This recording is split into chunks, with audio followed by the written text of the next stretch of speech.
An Orange County man is accused of shooting and killing his neighbor for playing his music too loud. Over music. Let me say that again. Over music. A man is dead, shot in the chest on his own doorstep because his neighbor didn't like the volume. And here's the thing. The shooter didn't just knock. He came armed. So what does that tell you about his intentions from jump? Make it make sense. In every home, behind every closed door, there's a story waiting to be uncovered.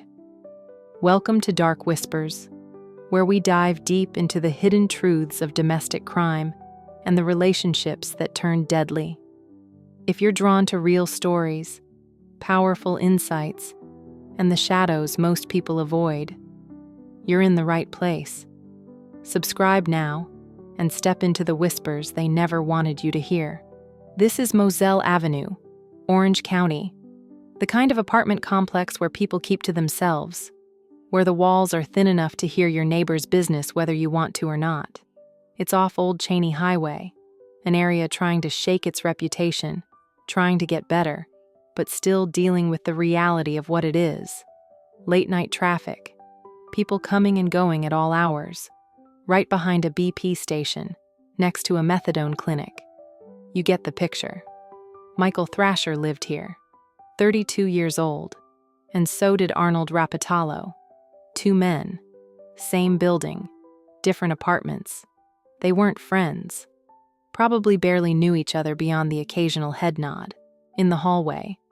But on January 21st, whatever thin thread of neighborly tolerance existed between them snapped. It started with noise, music to be specific. Arnold had his music playing. How loud? We don't know for certain. Loud enough for Michael Thrasher to hear it through the walls. Loud enough for him to get angry. But here's where this stops being a normal neighbor dispute. Most people? They knock on the door. They ask nicely. Maybe they get an attitude, sure, but they talk. Some people call the apartment manager. Some people call the cops and let them handle it. Michael Thrasher did none of that. He grabbed his gun. Think about that choice for a second. He didn't go over there to have a conversation. He went over there prepared for something else entirely. He walked out of his apartment, handgun tucked in his waistband, and headed straight for Arnold's door. This wasn't about the music anymore, if it ever really was. The surveillance, cameras caught what happened next. Every single second of it. Michael Thrasher gets to Arnold Rapatalo's door, and he doesn't knock politely. He bangs on it, hard. Then he starts kicking, trying the door handle, forcing it, trying to get inside. And you can imagine what's going through Arnold's mind at this point, right? Someone's trying to break into his apartment. He's hearing the banging, the kicking, the rattling of his door handle. He doesn't know who it is yet, doesn't know what they want. So Arnold does what most people would do. He opens the door, maybe to confront whoever's out there, maybe to tell them to stop, maybe just to see what the hell is going on. Bad decision. Worst decision of his life, actually. Because the second that door opens, Michael Thrasher doesn't step back. He doesn't start talking. He sticks his foot in the door to keep Arnold from closing it. Now he's forcing his way inside, and Arnold's got no choice but to defend himself. The argument turns physical fast. Thrasher starts hitting Arnold, fists flying. And this fight, it doesn't stay inside the apartment. It spills outside into the common area, into the parking lot, where anyone walking by can see two grown men going at it. But here's the thing that makes this different from every other apartment complex fight you've ever heard about. Michael Thrasher still has that gun, and at some point during this fight, while they're outside, while Arnold is probably just trying to get this man away from him, Thrasher reaches down to his waistband. He pulls out the handgun, and he fires. One shot, point-blank range, straight into Arnold Rapatalo's chest. Arnold drops. The fight's over. Just like that. One bullet, and a man who was alive 30 seconds ago, breathing, arguing, defending himself. He's gone. Bleeding out in a parking lot over a noise complaint that never had to go this far. Michael Thrasher doesn't call for help, doesn't check on Arnold, doesn't do anything except stand there with that gun in his hand while his neighbor dies on the ground. When Orange County Sheriff's deputies arrived at the apartments on Moselle Avenue, they didn't have to wonder what happened. They had witnesses, they had a body, and most importantly, they had surveillance footage. Those cameras don't lie. They captured Michael Thrasher walking to Arnold's apartment, captured him banging on the door, kicking it, trying to force his way in, captured the fight spilling outside. And while the cameras might not have caught the exact moment the trigger was pulled, they caught everything leading up to it. The aggression, the intent, the fact that Thrasher came to that door prepared for violence. The evidence was clear. This wasn't self-defense. This wasn't a heat-of-the-moment thing where two guys got into it and things went too far.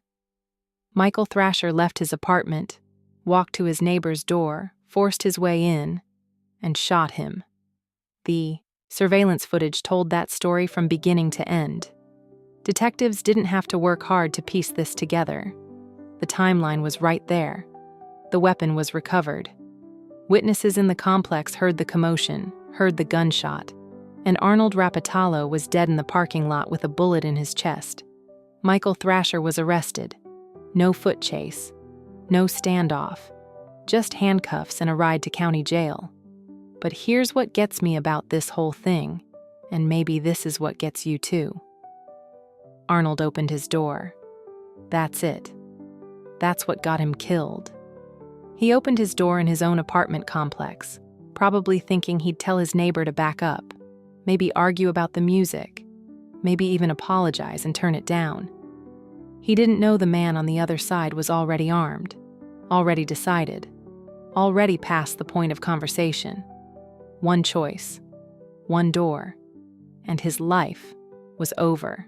Michael Thrasher appeared before a judge for the first time today. WESH 2's Luana Munoz is live from the sheriff's office right now with what happened in court and what neighbors are now saying. Luana. Yeah, that's right. Michael Thrasher did appear before a judge for the first time today. Very briefly, the judge gave him no bond, and residents in that neighborhood where the shooting happened are hoping that this shooting will lead to better security in the area. Mr. Thrasher, are you here today? 32-year-old Michael Thrasher appeared before an Orange County judge Thursday afternoon for the first time since his arrest. Court documents show on January 21st, Orange County Sheriff's deputies were called to these apartments on Moselle Avenue off Old Cheney Highway. Deputies say Thrasher, quote, walked out of his apartment armed with a handgun and went to his neighbor, Arnold Rapatalo's apartment to confront Rapatalo due to excessive volume of music or noise. Surveillance video shows Thrasher, quote, banging, kicking, and attempting to force entry by trying the door handle. When Rapatalo opened the door, deputies say Thrasher stuck his foot in to keep it open. Deputies say an argument turned into a physical fight with Thrasher hitting Rapatalo. That fight continued outside, where Thrasher, quote, drew his firearm from his waistband and fired one round into Rapatalo's chest, ultimately killing him. One neighbor we talked with moved into the complex the day after the shooting. Worried a little bit. Because I was told that this area was changing. It's actually changing for the better. I've spoken to some of the neighbors, and it seems to be doing better, but it does make me a little nervous. While deputies have increased patrols since the shooting, neighbors who've lived there longer say the area isn't always safe. A lot of traffic goes through here all hours of the night, anywhere from 11 at night till sometimes 6 in the morning. Get a lot of overflow because on the backside of BP, obviously, you know, there's the methadone clinic. Thrasher faces charges of first-degree felony murder while engaging in a burglary and armed burglary of an occupied dwelling with battery. And Thrasher is due back in court on February 3rd for a pretrial hearing. Covering Orange County, live from the sheriff's office tonight, I'm Luana Munoz. So send it back to you.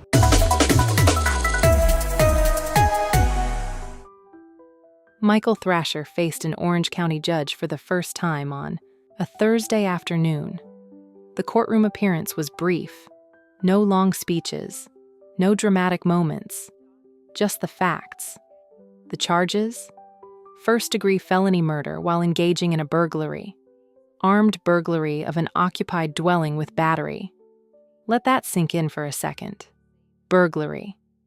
Because when you force your way into someone's home uninvited, when you stick your foot in their door to keep them from closing it, that's not just trespassing, that's burglary. And when you commit a murder during a burglary, that's first-degree felony murder. The judge set his bond at exactly what you'd expect for a man who shot his neighbor over music. No bond. Michael Thrasher would be staying in jail until trial. His next court date was set for February 3rd, a pre-trial hearing, just procedural stuff. But the charges weren't going anywhere, and neither was he. After the shooting, the sheriff's office increased patrols around the Moselle Avenue apartments, deputies driving through, more often, keeping an eye on things. A response to what happened, sure, but also an acknowledgement of what the neighborhood had been dealing with long before Michael Thrasher pulled that trigger. The people living there? They had mixed feelings about the whole situation. Some folks were newer to the complex. One woman moved in literally the day after Arnold was killed. When reporters asked how she felt about it, she said she'd been told the area was changing for the better, that it was improving. And maybe that's true in some ways, but a man had just been shot dead in the parking lot over music. So better is relative, you know? Then you had the people who'd been living there longer. They weren't surprised. Not really. They talked about the traffic coming through at all hours. 11 at night, 2 in the morning, sometimes as late as 6. The methadone clinic on the backside of the BP station bringing its own set of issues. The overflow, the instability. This was their reality long before January 21st. But here's the thing. Nobody wants to say out loud. This shooting had nothing to do with the neighborhood's problems. This wasn't about the late-night traffic or the methadone clinic or the area trying to get better. This was about one man who couldn't handle his neighbor's music and made a decision to grab a gun instead of knocking like a human being. You can increase patrols all you want. You can clean up a neighborhood, improve security, make it safer. But you can't patrol what's in someone's mind.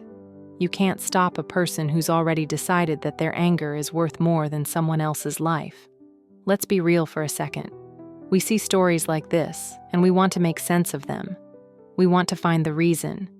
Was it the neighborhood? Was it the noise? Was there history between these two men that we don't know about?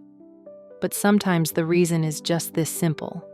Michael Thrasher got angry and he had access to a gun. That's it. That's the whole story. Arnold Rapatalo wasn't doing anything wrong. He was in his own apartment, playing music, living his life. He didn't provoke this. He didn't deserve this. He opened his door, and the man on the other side had already decided how this was going to end. And that's what makes this so devastating. Because it was preventable. Every single second of it. Thrasher could have knocked calmly, could have asked Arnold to turn it down, could have called the apartment manager, could have called the police and filed a noise complaint, could have put in headphones and minded his own business. He had 1,000 options that didn't involve violence, but he chose the gun. He chose confrontation. He chose to force his way into someone else's home. And when the fight started, a fight that he initiated, he chose to shoot. One choice after another, all leading to the same place. Arnold Rapatalo dead on the ground. Michael Thrasher in handcuffs. 2 lives destroyed over something that never had to be more than a conversation. What this leaves behind. The neighbors on Moselle Avenue still live with this. They walk past the spot where Arnold died. They see the apartment where it started. They hear loud music sometimes, and maybe now they tense up a little. Maybe they wonder if the person next door is having a bad day, if they're armed, if a simple complaint could turn into something deadly. That's the legacy of this. Not just a man dead, not just another case in the system, but a community that now knows how fast things can go wrong, how a normal night can turn fatal because someone couldn't control their anger. Michael Thrasher sits in jail awaiting trial. The evidence is clear. The surveillance footage doesn't lie. And Arnold Rapatalo's family is left with a loss that makes no sense. Because how do you explain to someone that their loved one was killed over music? You can't. Because there's no explanation that makes it okay. There's no justification that brings him back. This case is a reminder that violence doesn't announce itself with warning signs and red flags every single time. Sometimes it's just a neighbor at your door. Sometimes it's an argument that escalates too fast. Sometimes it's a person who decides that their frustration matters more than your life. And sometimes, like Arnold Rapatalo, you don't even get the chance to walk away. Moselle Avenue will move on. The apartments will fill with new tenants. Life continues. But Arnold's death stays in that parking lot, a permanent stain, a reminder of what anger and a gun can do in less than a minute. Over music, over noise, over something that never had to end this way.